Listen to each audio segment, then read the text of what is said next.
In the 1930s, when my grandparents met, they used to enjoy days out at the seaside and also dates and nights out to the cinema. This was in the early days of film in the 1930s, before the modern film industry as we know it. And my grandfather's favourite actress was Barbara Stanwyck, and my grandmother absolutely loved Gladys Cooper, who had been a child actress and a silent film actress and had a very long career. And my grandparents always loved films, but they also went to watch the news as well, because it was in the days before television, and they would also go to the cinema and catch up with the news. Though my grandmother was very much in love with my grandfather, their marriage was a practical arrangement.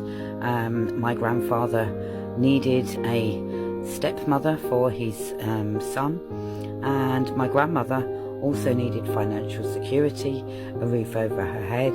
She was in her 30s, and what marriage to my grandfather gave her was the opportunity to have a secure financial future as a woman, although she would be dependent on him, my grandfather, but also to have a family. And she could give up working in the factories and be a stay-at-home housewife and mother.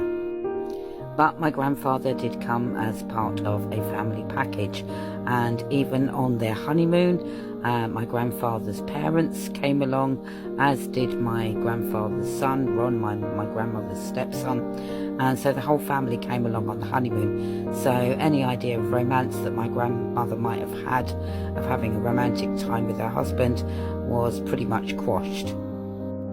My grandmother had no experience of bringing up children, and she inherited Ron, who was obviously very upset and still traumatized about losing his mother suddenly through a heart attack, and he found it hard to accept my grandmother as his stepmother. My granddad's mother, Ron's grandmother, also spoilt him a lot. I think she had lost her father when she was a young girl, and she spoilt my Uncle Ron and always sided with him in arguments. And this caused a lot of problems for my grandmother.